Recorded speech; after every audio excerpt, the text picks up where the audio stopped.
here we are, waiting for the lights for the 1998 San Marino Grand Prix.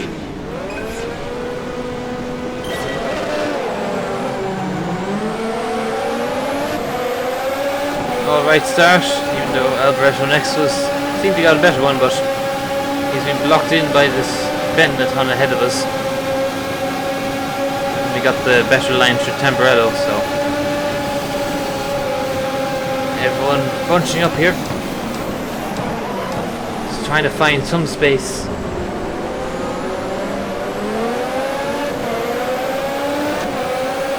Managed to actually get that done there. That's nice. Onwards to Prost. As you can see in front of us, we had a very strange qualifying session where a Benetton got pole, and then both the Lowe's got ahead of the McLarens. Very strange result. I qualified 6th, which, you know, seems to be standard. Ferrari's number 2 driver qualified 7th, as you saw there, which, fair enough, but then the other Ferrari was nowhere to be seen, as was my teammate Mansell, who is also nowhere to be seen. Qualified down 12th, so hopefully he can make his way up the field. He surely should. You know, it's Mansell, it's this car that has beach stuff on the curb. I was literally stuck there. Only momentum kept me going there. Like, I don't even think the wheels were touching the ground. Properly beached. And that undoes that move we made at the hairpin. And that undoes whatever hopes we had for a corner exit there. Where the hell did Cheever come from? What is going on in this race? This is like the race of the underdogs or something. How the... What? Madness. Capelli and Cheever are up here with us. I'm not saying that we should be ahead of them, but we should be. Not even us. Like, I can understand me being, you know, terrible driver and despite driving a decent car ending up back with those guys, but where's everyone else? Where's Berger? Where's Mansell? Why is Senna getting held up by Lotuses? Why is that Benetton keeping pace with a McLaren Honda? What's going on here? Madness. Absolute madness. We're only a second race of the season. A season that's supposed to be McLaren, you know, domination. To be fair, if the McLarens were actually heading clear air, they'd probably be pulling away like mad. But they haven't started at the front row, which is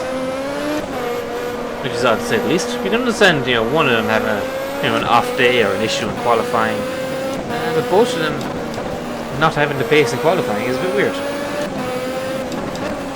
So looking ahead, they seem to have the race pace. Senna does anyway. Prost dropped a bit behind, helped by that mistake at the chicane at the top of the hill, whose name I forget and whose name I probably will never bother to learn, because really, who cares about that chicane?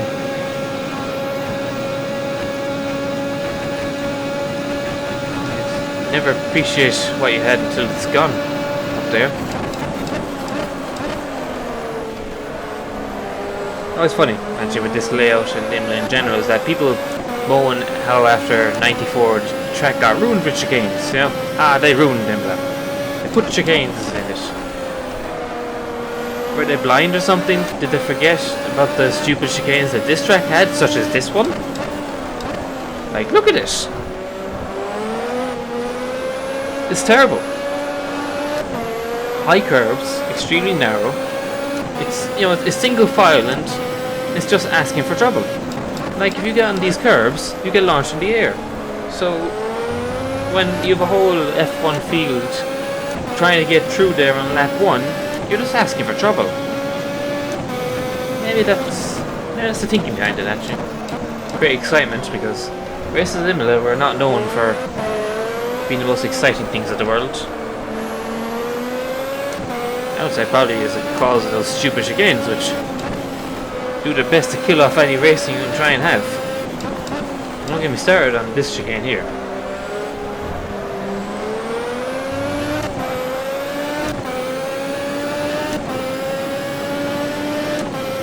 don't see our number in the top 6 on the leaderboard. Maybe I'm just blind. I'm probably just blind. That leaderboard actually works, I believe, over the line, which I think is cool.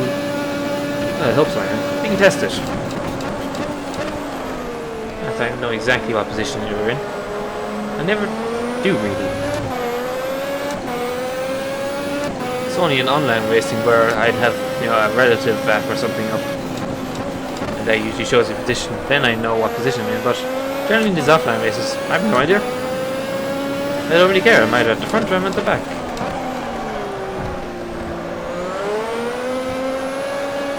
Or I'm somewhere in between, which seems to be the case here.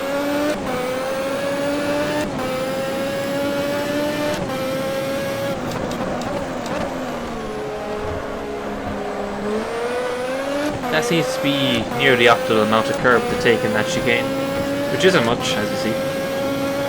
Much more when you risk speeding the car, which really hurts your exit.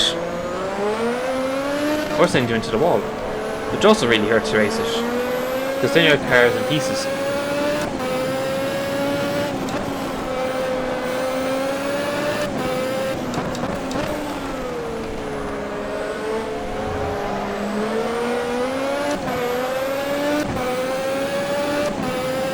Seem to be just holding pace here with these guys. Not really gaining them. We've dropped the cars behind us, which is odd because it's still Capelli who's behind us, which doesn't seem right at all.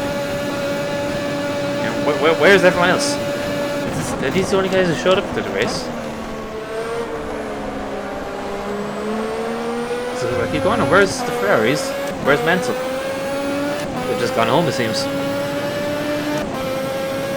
How is Benetton's all over the back of Prost ahead of us? Sherry ahead of us having a great race. But it's going to be overshadowed by his teammate who's currently leading the Grand Prix.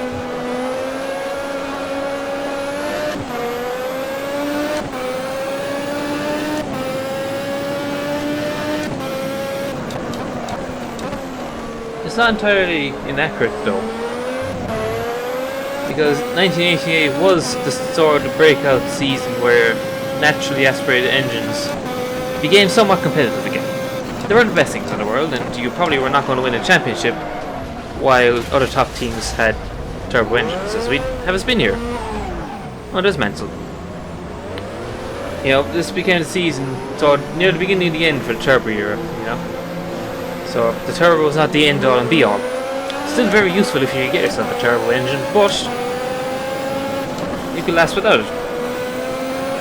For example, Benetton and Williams had naturally aspirated engines, despite what I said last race. This car does not have a turbo engine.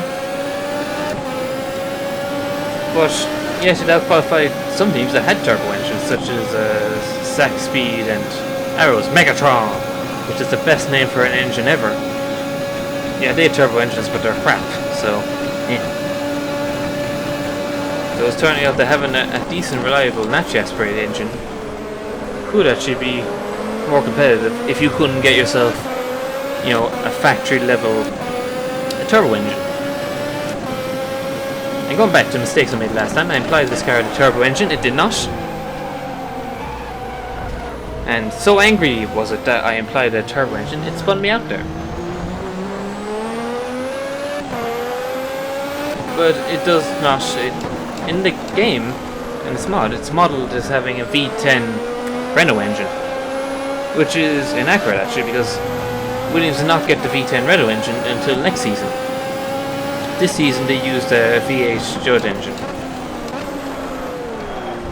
So I don't know why the mod has got that wrong. Seems odd that it has.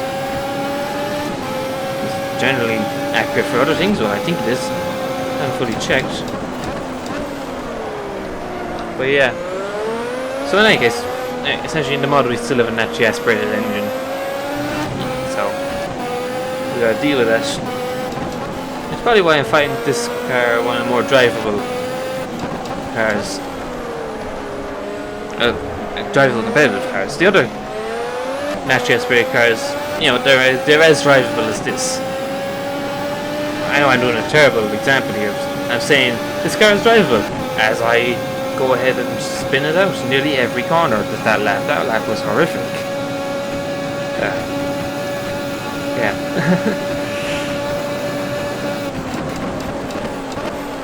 Which of course is a nice touch to this mod. That there is actually a handling difference between the turbo and the naturally aspirated cars, as well as between the cars themselves, though not as much. It's more performance. The cars in general handle the same as they did with, as they should. A yellow flag up here. Oh, that was a terrible rejoin there. And someone's just lost a wing. Someone, it could be two cars, and see here, getting held up here as we got these damaged cars trying to limp it home. Getting themselves tangled up in everyone else's business. Pull over, you mad idiot.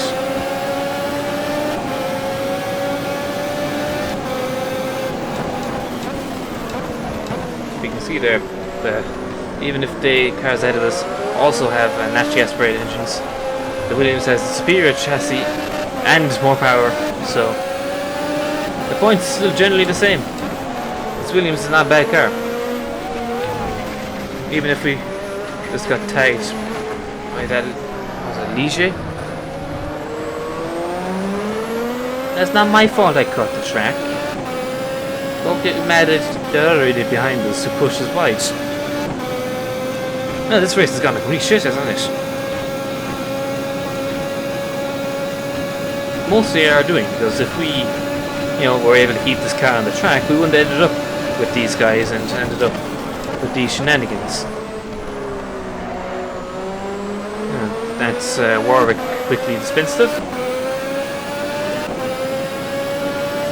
9 seconds to the next car.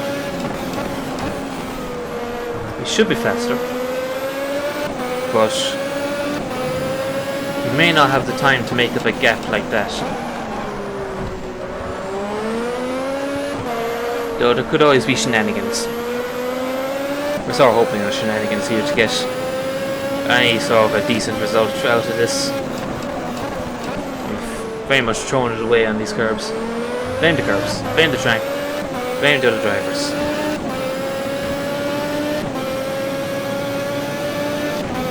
Don't bitch about track limits in this era with these curbs, just saying.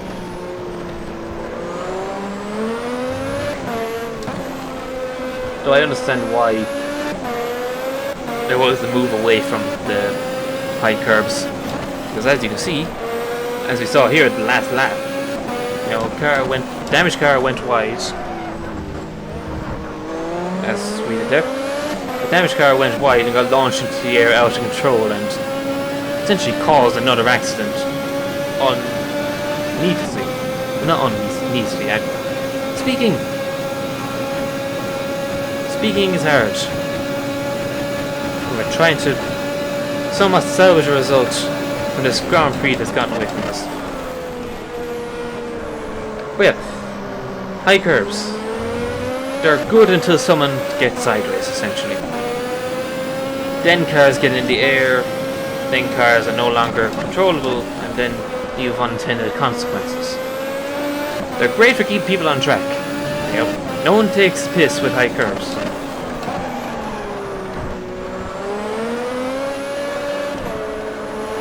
Once people, so it's like used in moderation. The Nürburgring nowadays is actually a good example of this, because the GP track at the Nürburgring still has sort of traditional Nürburgring style curbs. Yet it's still a grade 1 track, and they're not going to change that because they use them correctly. If you use them where cars can't get launched by them, or extremely unlikely, such as these two corners here, you're not really going to have cars in a position to launch after.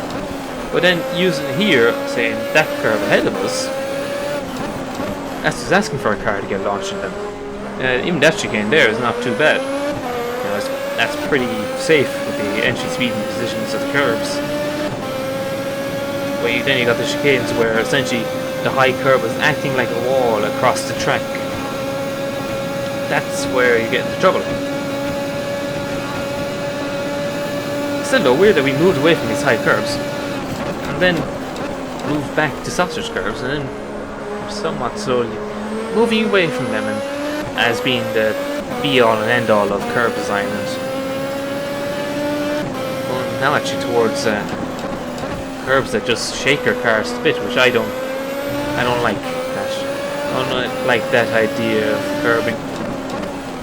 In moderation, yes. In general, actually, I don't like the idea of there being a be-all and end-all to curb design, because that's not how it works. Every track is different, every corner is different.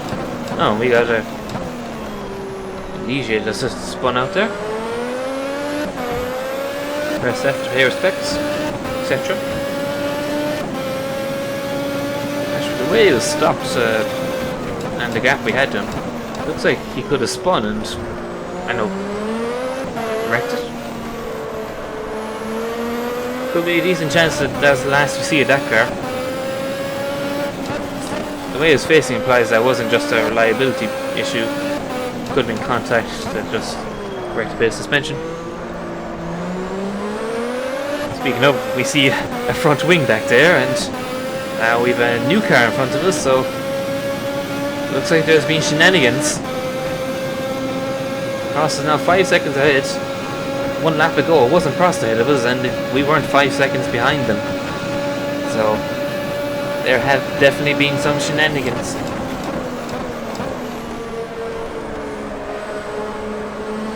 Now we can see them now. Could be possible that there was some contact, which is just what we need in this race to get back into it.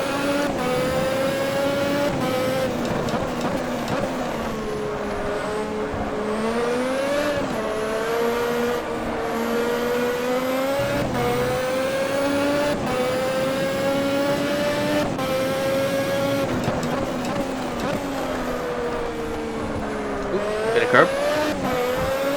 Not too bad though. Still got on the power reasonably quickly. Ah yeah, crosses end up behind those two cars, who I don't recognise. I'm gonna be honest, I don't know what cars they are, but they are there. And I know from the fact that I don't know what they are that they're probably out of position. I don't think Prost should be fighting with them for a position, but it's been that sort of a race. There have been shenanigans, there have been upsets. Looks like Thierry had some trouble, so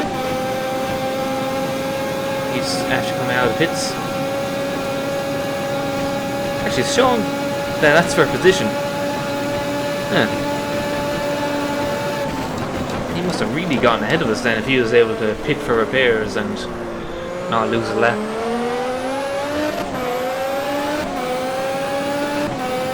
Sucks to be in then, because he was having a great race.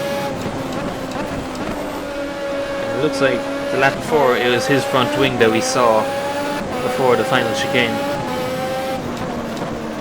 And obviously, like us, he's lost us all because of it.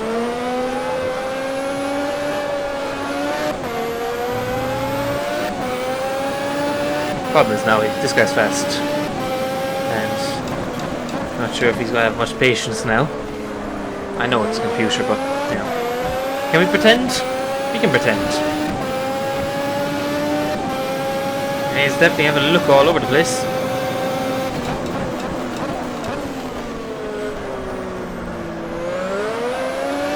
Couldn't have poked the nose in, but he's looking.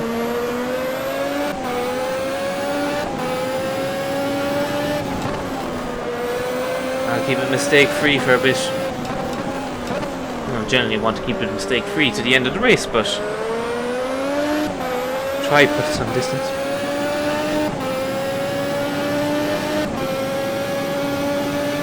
Now we got a better run through the last chicane. Put some ground between us. We're not gaining on Prost as much as I thought we would, even though he's clearly getting held up by those two cars. He can't get away past them, and he should be much faster. So if we are going to catch Prost, now is the time to do it.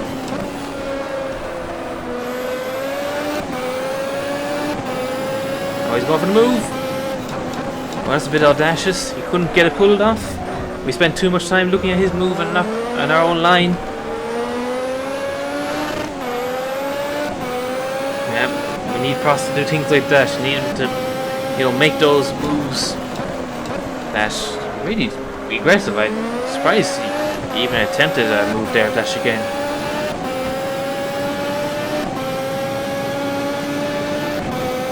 Yeah, that's what happens when you go for those tall moves and those chicanes. You end up in the dirt and then no one wins.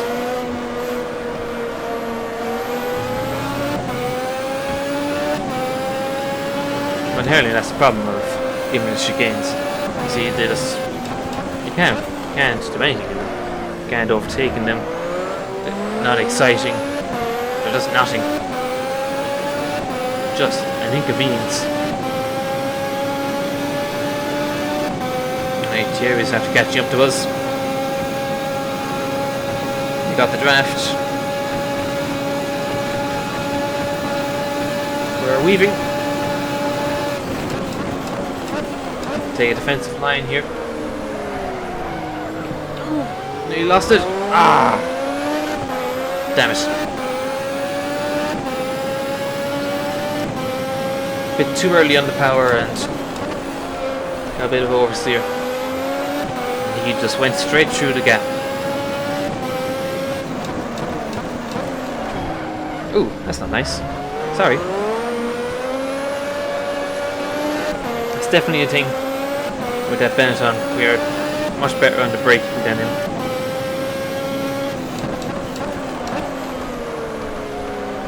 This has really been interesting.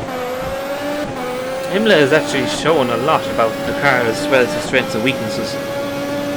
You know, you can see the cars that have the power, you can see the cars which have, you know, the downforce and the grip, you can see the cars that brakes, you know. Everyone's hand is being shown by this track. There's no hiding anymore. Everyone knows what everyone has. And they're being exposed.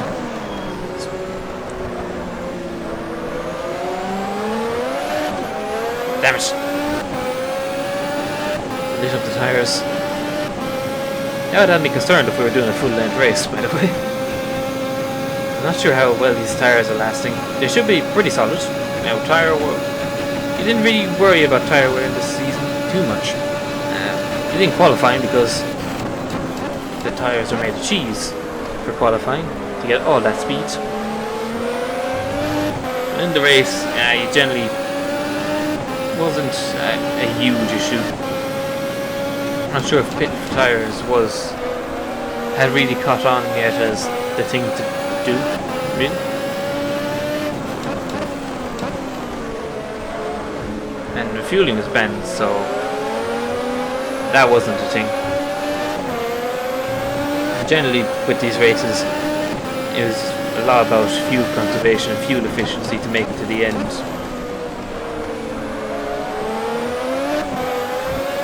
Because these cars were thirsty. Which can be an issue then when you're not allowed to refuel.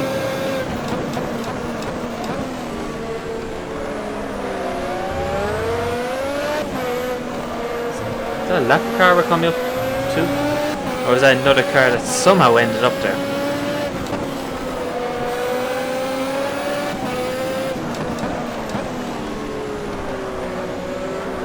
Can't be too much left in this race.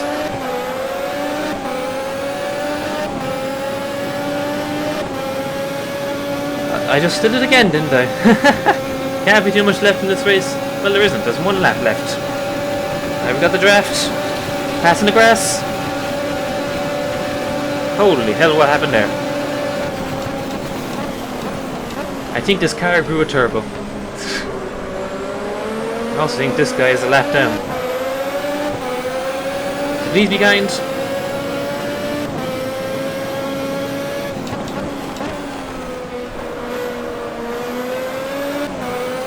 Right, not sure we're going to be able to catch Capelli this lap, but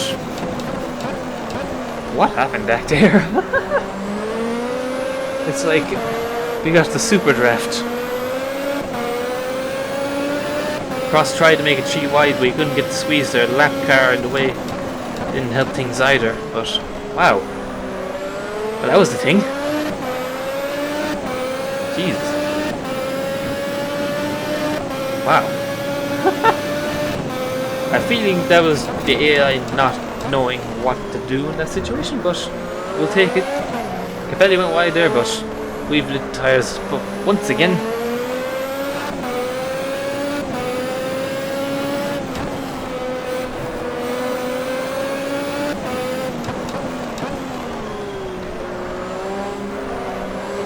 And so that is that. That is the 1988 San Marino Grand Prix. We have finished 8th.